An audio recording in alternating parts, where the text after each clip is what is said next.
رحمت اللہ تعالی علیہ نے مزید ارشاد فرمایا کہ مجھے اس بات کی بہت بڑی فکر رہتی تھی کہ جب قیامت کے روز اللہ تبارک و تعالی فرمائے گا اے آل رسول تو میرے لیے کیا لایا ہے، تو میں بارگاہ الہی عز و جل میں کون سی چیز پیش کروں گا، میں پریشان رہتا تھا۔ لیکن آج وہ فکر میرے دل سے دور ہو گئی۔ اللہ تعالیٰ جب قیامت کے روز مجھ سے پوچھے گا اے آل رسول تو میرے لیے کیا لایا ہے، تو میں عرض کروں گا یا اللہ تیرے لیے احمد رضا لایا ہوں۔ میٹھے میٹھے اور پیارے پیارے اسلامی بھائیوں، آپ نے ملاحظہ فرمایا کہ امام اہل سنت عظیم البرکت مولانا شاہ احمد رضا خان علیہ رحمت الرحمان کی عظمت و شان کس قدر بلند و بالا ہے، اور آپ کی علمیت کا اندازہ اس بات پر سے لگائیے کہ کم و بیش چون طرح کے علوم پر آپ کو کامل دسترس حاصل ہے، کم از کم 54، اور ایسے ایسے علوم آپ جانتے تھے کتابوں میں جن کے نام لکھے کہ ان کے نام سے بھی آج ہم لوگ واقف نہیں، اتنے ماہر تھے، اتنے ماہر تھے، ہر فیلڈ میں ماہر تھے۔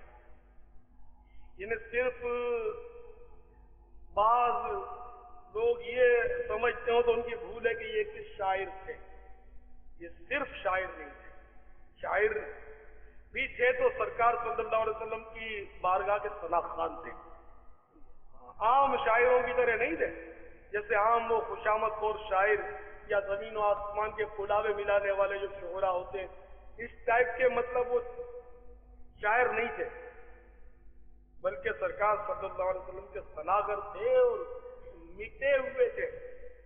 ریاست نان پارا کے نواب کی مدحا میں کچھ شعراء نے کلام لکھا، وہ آج کل لکھتے ہیں نا، سپاس نامہ پیش کرتے ہیں اور پتہ نہیں کیا کیا مسکے لگاتے ہیں لیڈروں کو اور بڑے لوگوں کو، کلام جب لکھتے ہیں تو بہت مسکے لگاتے ہیں شعراء کرام باز۔ تو وہ ریاست نان پارا کے نواب کی مدحا سرائی میں مسکہ پالیسی میں کچھ شعراء نے وہ کلام لکھے، قصائد لکھے، اور بارگاہ اعلیٰ حضرت میں بھی عرض کیا گیا کہ حضور آپ بھی کچھ اشعار لکھ دیتے تو کچھ انعام و اکرام ہو جائے گا۔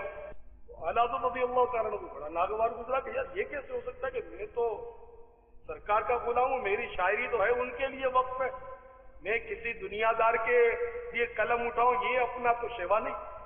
چنانچہ اعلیٰ حضرت رضی اللہ تعالیٰ نے ریاست نانپارا کے نواب کی مدحا سرائی کا جب آپ کو کہا گیا تو آپ نے اپنے آقا صلی اللہ علیہ وسلم کی مدحا سرائی شروع کر دی اور سرکار کی شان میں لکھنا شروع کر دیا، اور اس وقت آپ نے یہ کلام تحریر فرمایا، وہ کمال حسن حضور ہے کہ گمان نقص جہاں نہیں، یہی پھول خار سے دور ہے، یہی شمع ہے کہ دھواں نہیں۔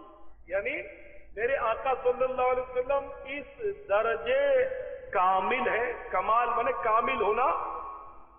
اچھا یہ بھی صرف حسن کی بات ہے، یوں تو ہر شے آپ کی کامل ہے، تو یہاں حسن کا تذکرہ ہے کہ میرے آقا صلی اللہ علیہ وسلم کے حسن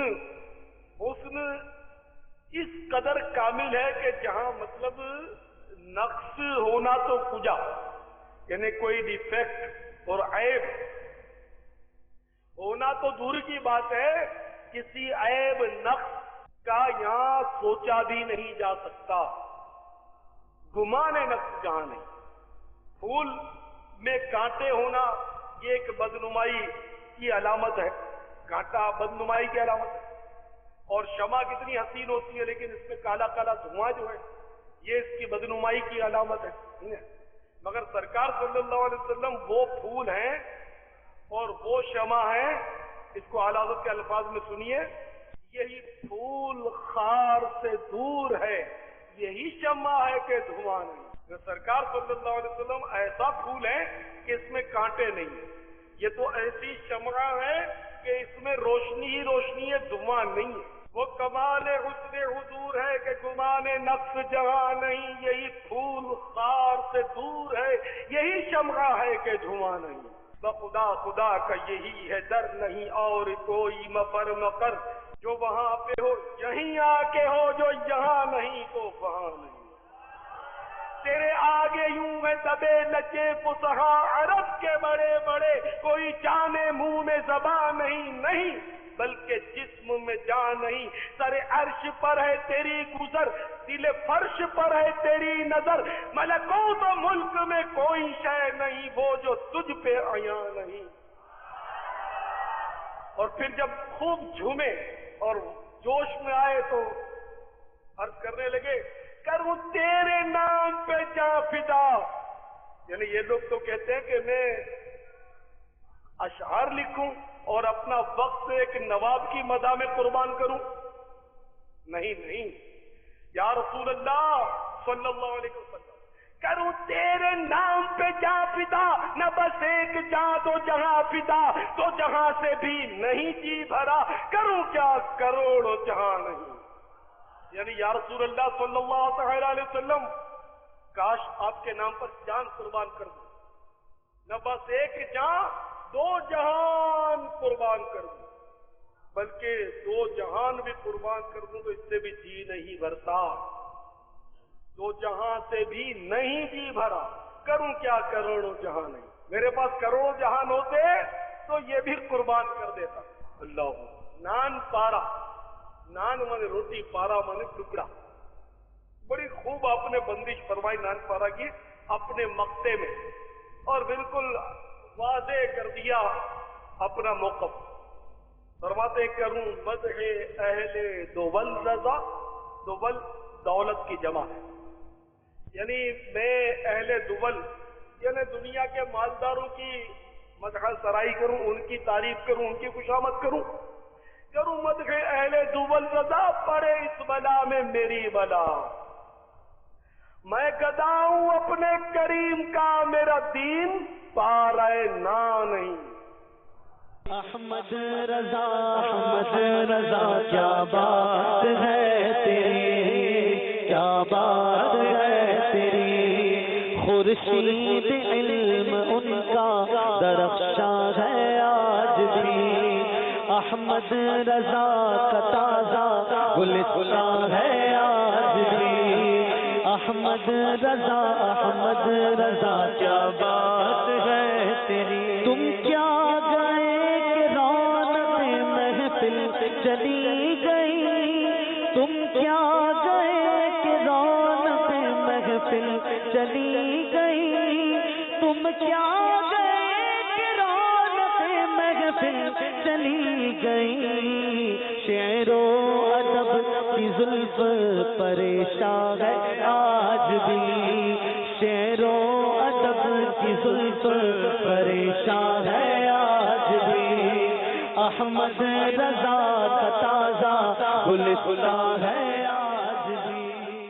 پارہ نان روٹی کا ٹکڑا، یعنی میں مالداروں کی مداح سرائی چاپلوسی خوشامد کروں، اس بلا میں تو میری بلا جائے، ایک محاورہ ہے، اس بلا میں تو میری بلا پڑے، میں گدا ہوں اپنے کریم کا، میں تو مدینے والے کریم رؤوف الرحیم علیہ افضل الصلاۃ والتسلیم کے دربار کا فقیر ہوں، میں گدا ہوں اپنے کریم کا، میرا دین پارہ نا نہیں، میرا دین روٹی کا ٹکڑا نہیں کہ پیسہ دیکھ کر لڑک جاؤں، میں تو کسی کے ہاتھوں بک چکا ہوں، سودا ایک بار ہوتا ہے بار بار نہیں، تو میں تو اپنے محبوب کا گدا ہوں، ان کے در کے ٹکڑوں پر پلتا ہوں، اب میرا رخ کسی اور طرف نہیں ہو سکتا۔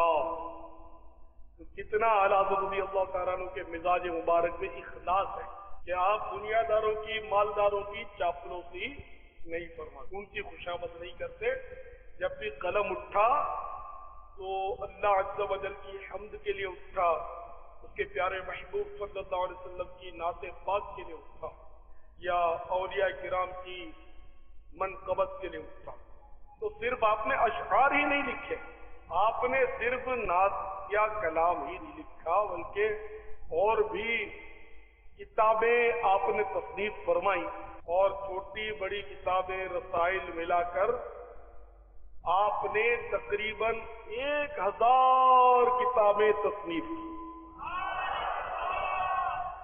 فتاوا رضویہ شریف ضخیم اپنی عمریں گزر جائیں، یعنی اپنی ساری عمر بھی گزر جائے تو شاید اس کو ہم پوری پڑھ نہ سکیں، اور پڑھے تو سمجھ نہ سکیں، اتنے علمی نکات اور اتنے علمی مدنی پھول ہیں اس میں۔ اور آپ کے لکھنے کا عالم یہ ہوتا تھا کہ کئی لوگ قلم پکڑ کے بیٹھے ہوتے اور آپ املا کرواتے فتووں وغیرہ کا، تو اس کو مطلب جیسے بولتے کہ لکھو، اب وہ 2 جملے سے لکھے، پھر اس کو لکھواتے، پھر اس کو لکھواتے، پھر گھوم کے ادھر آتے تو جہاں سے چھوڑا تھا آپ کو یاد ہوتا تو اس کو وہیں سے بتا دے، اس کو وہیں سے بتا دے، اس کو وہیں سے بتا دے۔ اس طرح مطلب یہ ایک عام آدمی کا کام نہیں، اتنے صحیح اور اس قدر آپ کا حافظہ قوی ہوتا، کتابوں کے نام، صفحہ نمبر، سطر نمبر ایسے یاد ہوتے آپ کو جیسے بڑی بڑی کتابیں جو ہیں وہ آپ کو حفظ ہوں۔ بارگاہ مصطفی صلی اللہ علیہ وسلم کا خصوصی ان پر فیضان تھا، اور جن سے کام لینا ہو ان پر اس طرح کے فیضان ہوں اور نوازشیں ہوں تو کوئی تعجب کی بات نہیں ہوتی۔ تو واقعی اللہ تبارک و تعالی نے ان سے کام لیا اور امت پر ان کے بڑے احسانات ہیں، بہت ہی احسانات ہیں۔ کنز الایمان کو لے لیجئے، کنز الایمان الحمدللہ آج ہم میں سے شاید ہی کوئی یہاں ہو کہ جس کے گھر میں نہ ہو قرآن پاک کا ترجمہ، اور اس پر تفسیر لکھی ہے صدر الفاضل حضرت مولانا سید نعیم الدین مراد آبادی رحمت اللہ تعالی نے۔ یہ حضرت خلیفہ طیب باقر کرامت بزرگ تھے، اور عشق رسول صلی اللہ علیہ وسلم تو اس گھرانے کا خاص حصہ ہے، اس خاندان کا خاص حصہ عشق رسول، اور اس خاندان سے بہت تقسیم ہوا، بہت کچھ تقسیم ہوا۔ تو یہ صدر الفاضل مولانا نعیم الدین مراد آبادی رحمت اللہ علیہ، یہ بھی ایک مطلب بہت بڑے عاشق رسول ولی کامل تھے۔ مفتی احمد یار خان نعیمی رحمت اللہ تعالی علیہ جو مدینہ شریف حاضر ہوئے، انہوں نے مواجہ شریف میں سرکار کی بارگاہ میں صدر الفاضل مولانا نعیم الدین مراد آبادی رحمت اللہ علیہ کو دیکھا کہ سلامت کر رہے، تو انہوں نے سوچا چلو بعد میں فارغ ہوں گے تو ملاقات کریں گے کہ حضرت حاضر ہوئے مدینہ پر۔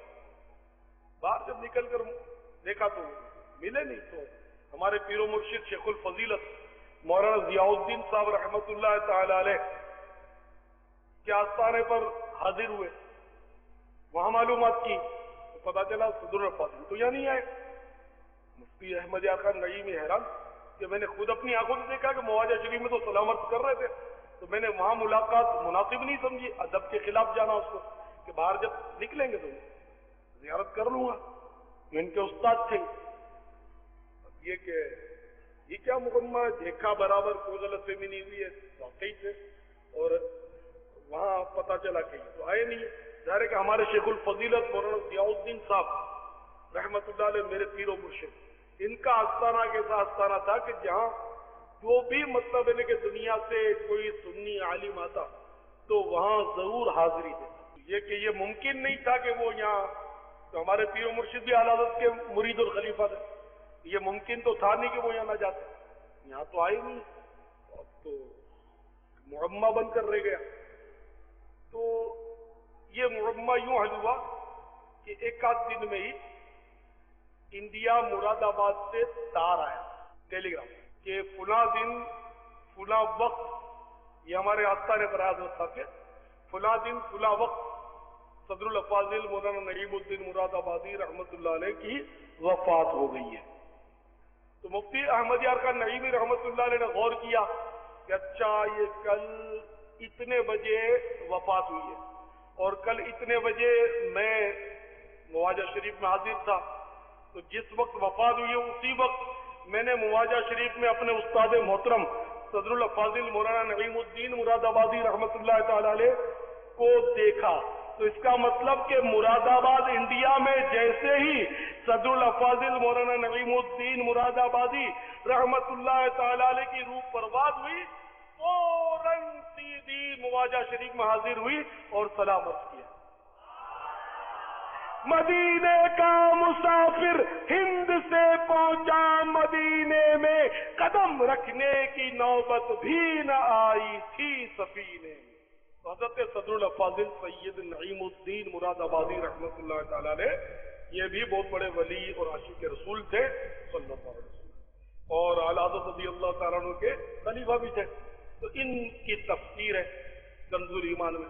تو کنز الایمان الحمدللہ دعوت اسلامی والوں کے صدقے میں سمجھتا ہوں گھروں میں ہوتا ہی ہے، اگر نہیں بھی ہے تو آپ اس کو ضرور اپنے گھر میں رکھیے۔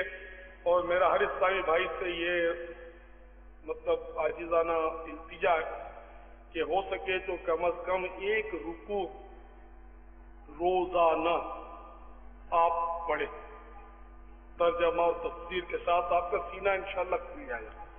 اگر ایک رکوع نہیں پڑھ سکتے تو چلیے آدھا رکوع پڑھ لیں، چلیے ایک رکوع نہ پڑھیں، روز کا آدھا رکوع اپنا وظیفہ بنا لیں۔ آدھا رکوع ترجمہ اور تفسیر کے ساتھ پڑھنے میں دیر کتنی لگی؟ انشاءاللہ آپ کے عقائد اور اعمال کی بہت اصلاح ہوگی اگر آپ دیکھیں، انشاءاللہ تجربہ کر کے دیکھیں۔ آپ نے گھر پہ اگر لے کر رکھا ہے تو کھول کر نہیں دیکھتے تو مہربانی کر کے اس کو کھول کر دیکھیں۔ اور آج اگر موقع ملا فبہا، ورنہ کل سورہ فاتحہ پوری آپ پڑھ لیں، اس کی تفسیر انشاءاللہ آپ دیکھیں کتنی معلومات ہوگی۔ اس کے بعد الف لام میم سے شروع کریں، دوسرے دن آدھا رکوع پڑھیں۔ آدھے رکوع میں کیا 4-5 آیتیں، 3 آیتیں، 6 آیتیں، اس طرح آپ کے حصے میں آئیں گے۔ تو تھوڑا تھوڑا پڑھیں گے تو انشاءاللہ اس میں آپ کو ہو سکتا ہے کہ استقامت ملے۔ زیادہ پڑھیں تو آپ خدا نہ کرے شیطان آپ کو اکتا دے۔ آدھا رکوع اپنا وظیفہ بنا لیں، ورنہ ایک رکوع پڑھیں تو اور بھی زیادہ اچھا ہے۔ تو میں امید کرتا ہوں کہ آپ انشاءاللہ کوشش فرمائیں گے انشاءاللہ۔ مفتی احمد یار خان نعیم رحمۃ اللہ علیہ فرماتے ہیں کہ جس گھر میں رد المحتاط یعنی فتاوی شامی یا کنز ایمان رکھا ہو، جس گھر میں فتاوی شامی یا کنز ایمان رکھا ہو، اس گھر میں آسیب تنگ نہیں کرتا۔ تو اس گھر میں، اپنے گھر میں آپ ضرور کنز ایمان رکھیں، انشاءاللہ اس کی برکت سے آسیب اور بلائیں بھی انشاءاللہ دفع ہوں گی انشاءاللہ۔ دنیا اور آخرت کے فوائد حاصل ہوں گے۔ مکتبۃ المدینہ کے اسٹال پر آپ کو یہ دعوت اسلامی کا ادارہ مکتبۃ المدینہ کنز ایمان آپ کو مختلف ہدیوں اور مختلف سائزوں میں مل جائے گا انشاءاللہ۔ ماہ سفر جاری ہے اور اس میں دور جہالت میں بھی مطلب لوگ بدشگونیاں لیا کرتے ہیں۔ آج کل بھی جاہلوں میں 13 تیزی بڑی مشہور ہے، حدیث میں اس کا رد ہے۔ تو جو حدیث میں جس بات کا رد آ گیا، جو حدیث کے خلاف چلے اور دلیل اس کے پاس کوئی نہ ہو، تو ظاہر ہے اس کی جہالت ہی کہلائے گی۔ 13 تیزی بہت مشہور ہے، معاذ اللہ لوگ اس کو منحوس خیال کرتے ہیں۔ ماہ سفر میں شادیاں نہیں کرتے بعض لوگ، یا اس کی مخصوص تاریخوں میں شادیاں نہیں کرتے بعض لوگ، اور یہ عقیدہ بنا لیا ہے کہ سفر میں بلائیں نازل ہوتی ہیں۔ حدیث شریف میں فرمایا لا سفر، سفر نہیں، سفر سواد سے لا سفر۔ ان دنوں بھی مطلب جہالت کے دور میں اس طرح کی مطلب یعنی کہ باتیں ہوں گی، تو اس نے فرمایا لا سفر، سفر کوئی چیز نہیں، یعنی سفر میں اس طرح کے معاملات نہیں ہیں، یہ منحوس نہیں ہے، اس میں خصوصیت کے ساتھ کوئی بلاؤں کا نزول نہیں ہوا کرتا۔ اب جو حدیثوں میں فرمایا گیا اس پر تو کوئی بچنے کی کوشش نہیں کرتا۔ مثلا حدیثوں میں یہ فرمایا گیا کہ اپنا برتن ڈھک کے رکھو، رات کو برتن ڈھک کے رکھا جائے، کوئی ڈھکن لگا دیا جائے، ڈھکن نہ ہو تو کوئی تنکا لکڑی بسم اللہ پڑھ کر اس کے منہ پر رکھ دی جائے، ورنہ سال بھر میں ایک رات ایسی آتی ہے اس میں بلائیں نازل ہوتی، تو جو برتن کھلا ہوتا اس میں وہ اتر جاتی ہے۔ تو یہ ایسا تو کوئی فرد مجھے یاد نہیں میں نے دیکھا ہو، کہ میں نے دیکھا ہی کیا، جہاں جہاں مجھے واسطہ پڑا ہو کوئی بھی اپنے برتن نہیں ڈھکتا، بہت سارے برتن کھلے ہوتے۔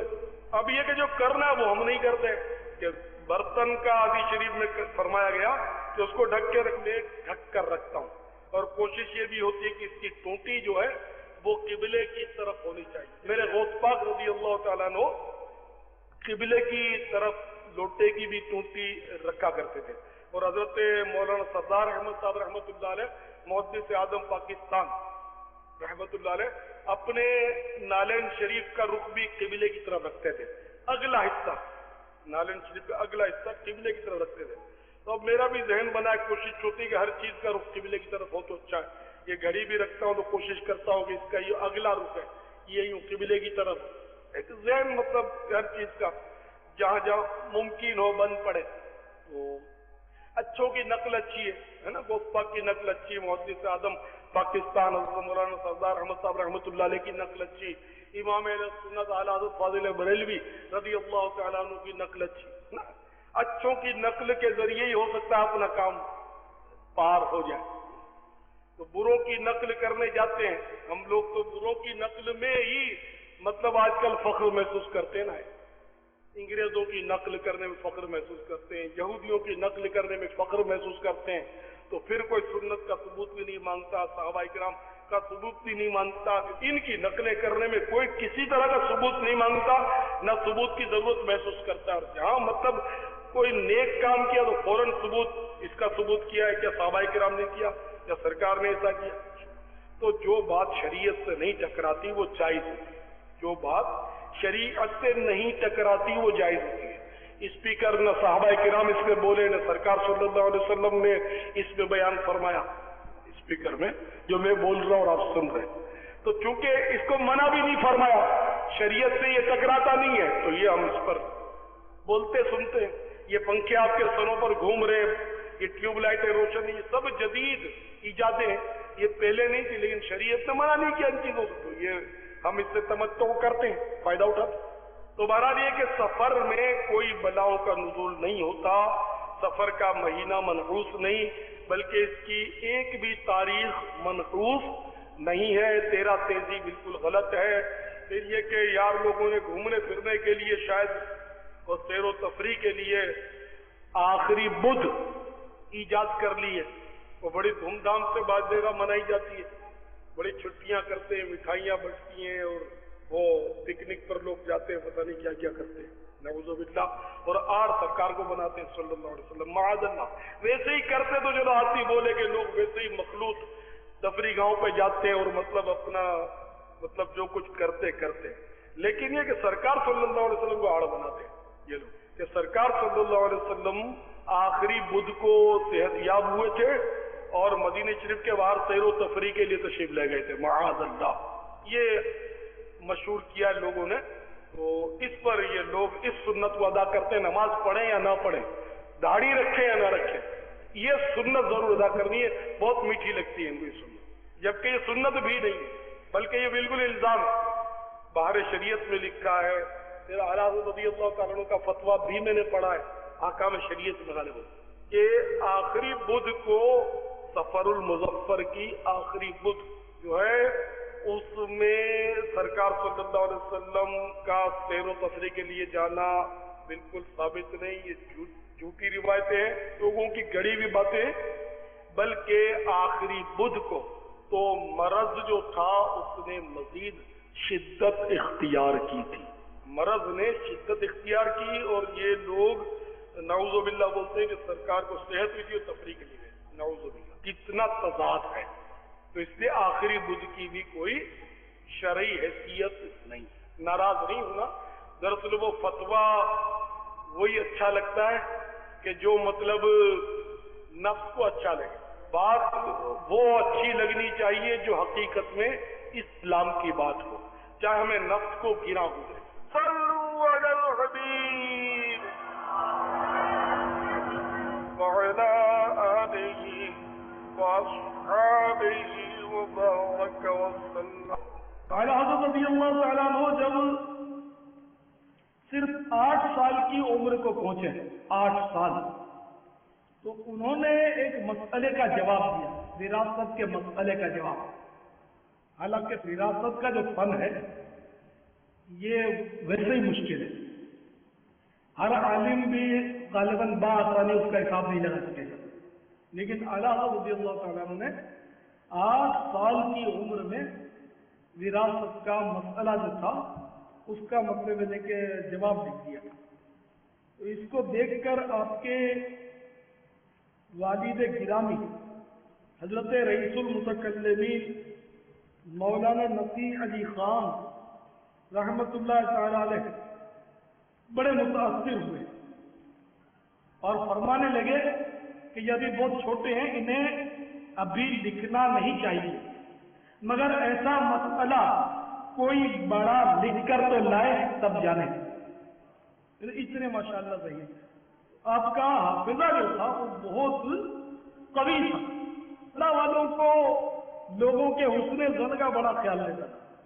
حضور سیدی امام اعظم ابو حنیفہ رضی اللہ تعالیٰ عنہ آدھی رات عبادت کرتے تھے، تو کسی نے کسی کے سامنے اظہار کیا کہ یہ امام ابو حنیفہ ساری رات عبادت کرتے ہیں۔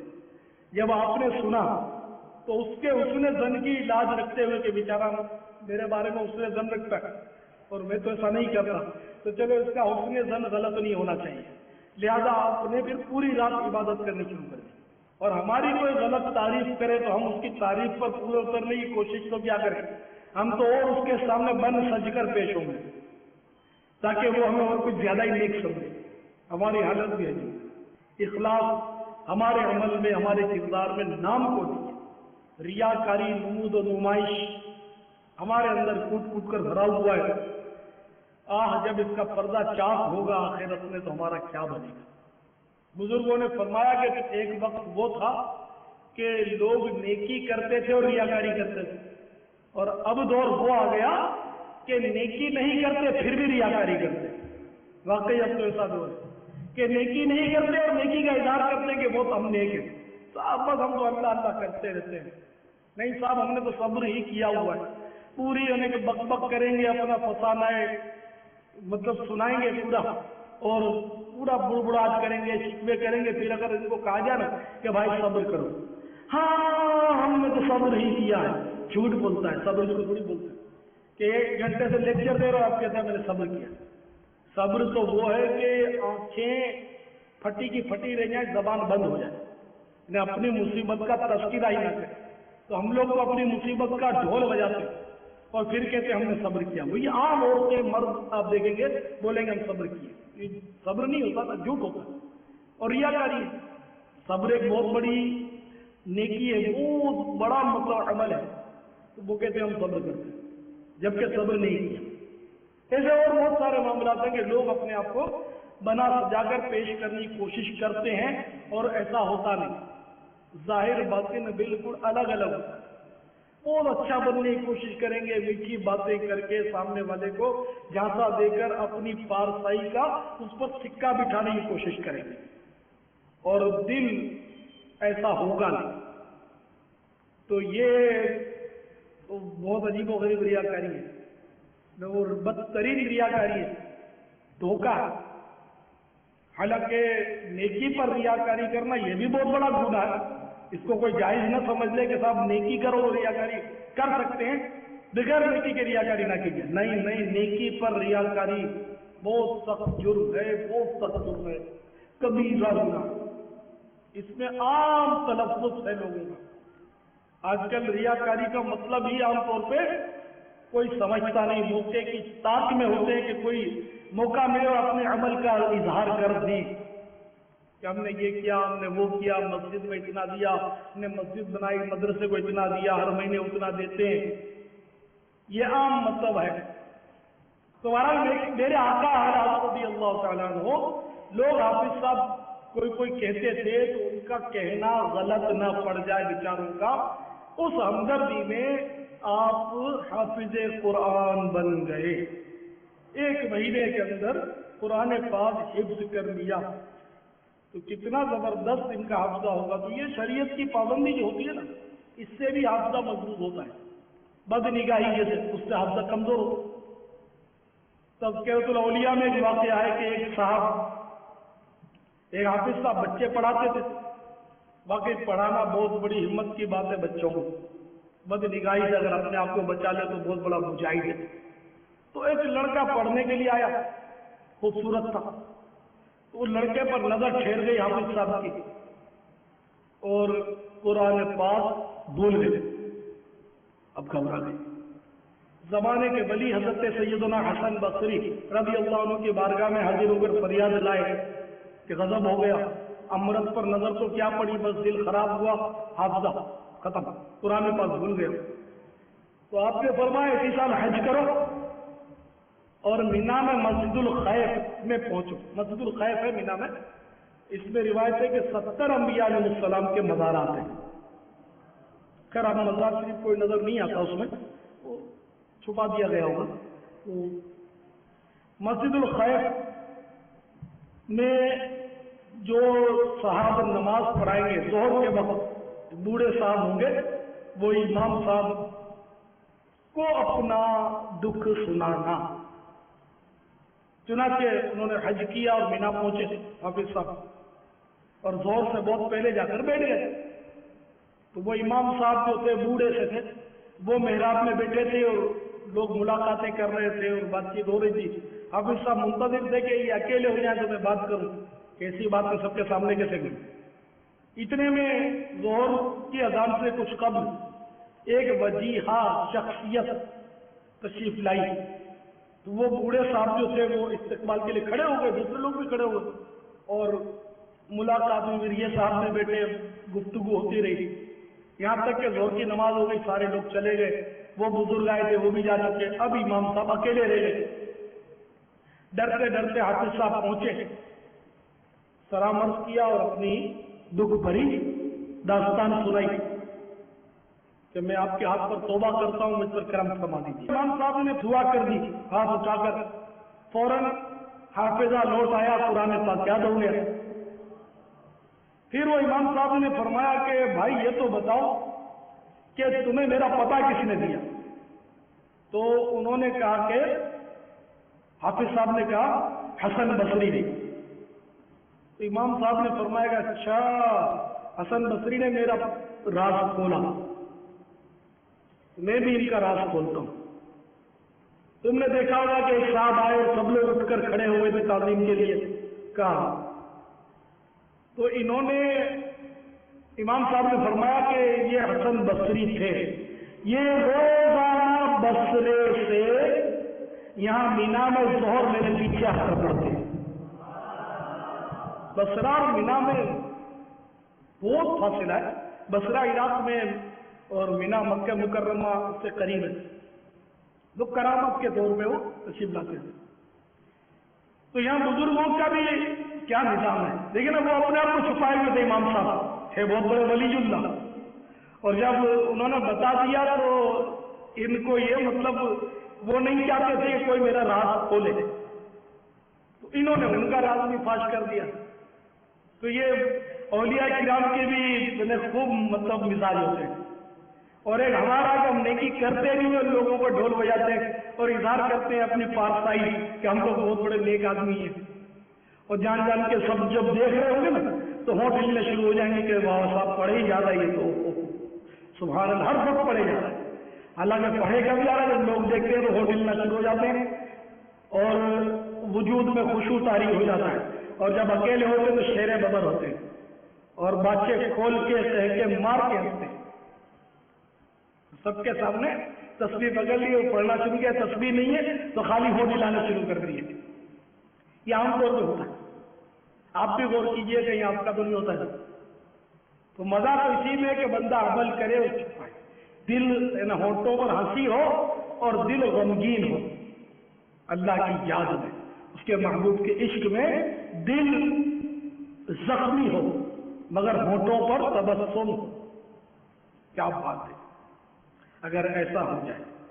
تو بہرحال میرے آقا امام اہل سنت اعلیٰ حضرت رضی اللہ تعالیٰ عنہ کے حافظے سے متعلق میں کر رہا تھا. تو میرے آقا اعلیٰ حضرت رضی اللہ تعالیٰ عنہ کا حافظہ شریف جو تھا یہ اتنا مضبوط ترین تھا کہ اس صدی میں تو کیا 200-400 سال میں بھی شاید ایسا کوئی قوت حافظہ والا نہ گزرا ہو.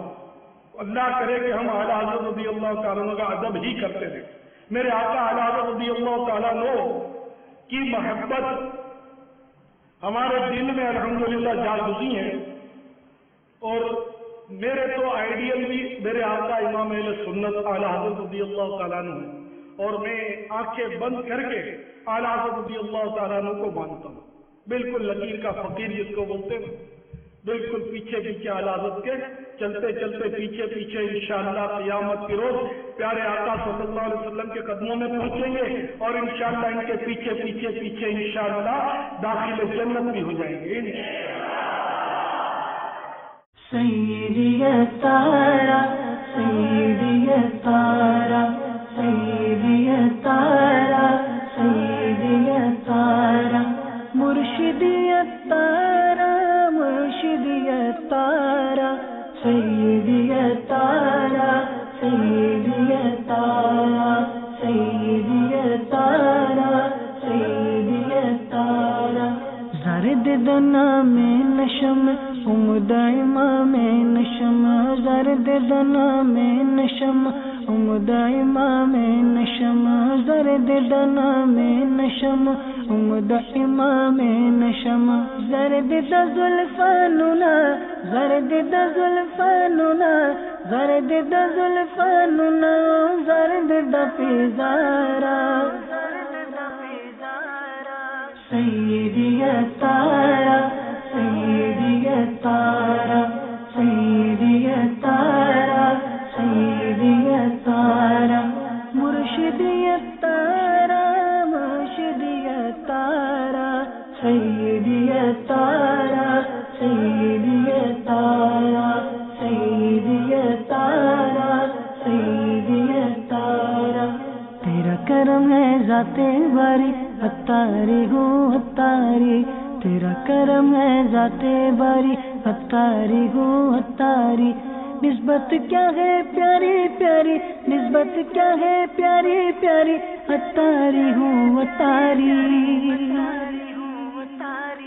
سیدی تارا سیدی تارا سیدی تارا سیدی تارا مرشدی تارا مرشدی تارا سیدی تارا سیدی تارا سیدی تارا سیدی تارا مرشدی تارا مرشدی تارا سیدی تارا سیدی تارا. میں نے مدنی چینل پر یہ افسوسناک خبر دیکھی کہ دکان کی تصویریں بھی دیکھی اس میں کہ ریڈی میڈ کی آپ کی دکان میں آگ لگ گئی اور گویا راک کا ڈھیر ہو گیا. یا اللہ پیارے حبیب صلی اللہ تعالی علیہ وآلہ وسلم کا واسطہ ان کا جو بھی نقصان ہوا یا اللہ اس کا نعم البدل عطا فرما, ان بیچاروں کو صبر عطا فرما, اجر عطا فرما, رحم و کرم فرما, رحمت کی نظر فرما, ان کے گھرانے پر خصوصی فضل و کرم کی بارشیں فرما, دونوں جہانوں کی بلائیاں ان کا مقدر فرما. آمین بجاہ النبی الامین صلی اللہ تعالی علیہ وآلہ وسلم. فرمان مصطفیٰ صلی اللہ تعالی علیہ وآلہ وسلم, جس کسی مسلمان کو کوئی کانٹا چبھے یا اس سے بڑی کسی مصیبت کا شکار ہو تو اس کے لیے ایک درجہ لکھ دیا جاتا ہے اور اس کا ایک گناہ مٹا دیا جاتا ہے. صلو علی الحبیب صلی اللہ تعالی علی محمد. الحمدللہ بانی دعوت اسلامی حضرت امیر اہل سنت حضرت علامہ مولانا محمد الیاس ستار قادری ردوی داماد برکاتہم العالیہ, آپ کی شخصیت سے الحمدللہ اللہ کا شکر ہے کہ ملاقات کا شرف بھی حاصل ہوا, اور الحمدللہ حضرت کی سادگی, حضرت کی تقوی اور حضرت کی پرہیزگاری کا یہ حال ہے کہ میں نے حضرت کو جب وضو کرتے ہوئے دیکھا تھا الحمدللہ اس وقت سے میں نے بھی نیت کی تھی اور اسی طرح وضو کرنے کی کوشش کرتا ہوں کہ میں نے دیکھا حضرت کی پرہیزگاری کا حال کہ بانی دعوت اسلامی امیر اہل سنت جب وضو فرماتے ہیں تو ہر اعضاء کے دھونے سے پہلے آپ نل کو بند فرما دیتے تھے, یعنی پانی ضائع نہیں فرماتے تھے, اور یہ آپ کی پرہیزگاری اور تقوی کا حال ہے. اور اگر عاشق اعلیٰ حضرت میں اگر میں نے کسی کو دیکھا ہے تو وہ امیر اہل سنت کی ذات ہے. اعلیٰ حضرت کے دور کے ایک بزرگ سے آپ نے ملاقات کی تو میں نے اپنی نگاہوں سے اس کلپ کو دیکھا, اس ویڈیو کو دیکھا کہ آپ بار بار ان بزرگ کی آنکھوں کا بوسہ لے رہے تھے اور یہ فرما رہے تھے کہ یہ وہ شخص ہے جنہوں نے میرے اعلیٰ حضرت امام محمد رضا خواہ فاضل بریلوی کو دیکھا ہے, ان کی زیارت کی ہے, لہٰذا ان کی آنکھیں بڑی مبارک ہے. اور اس سے یہ بات واضح ہوتی ہے کہ آپ کس قدر اعلیٰ حضرت سے سچی محبت فرماتے. اللہ سے دعا کروں گا کہ اللہ تعالیٰ ان کے راستے پر، ان کی بتائے ہوئے باتوں پر اور ان کا جو مشن ہے اس پر مجھ کو بھی اللہ تعالیٰ عمل کرنے کی توفیق عطا فرمائے، اس مشن کو لے کر چلنے کی مجھے بھی اللہ تعالیٰ توفیق عطا فرمائے۔ صلو علی الحبیب صلی اللہ تعالی علی محمد۔ مجھے اپنی اور ساری دنیا کے لوگوں کی اصلاح کی کوشش کرنی ہے انشاءاللہ عز و جل۔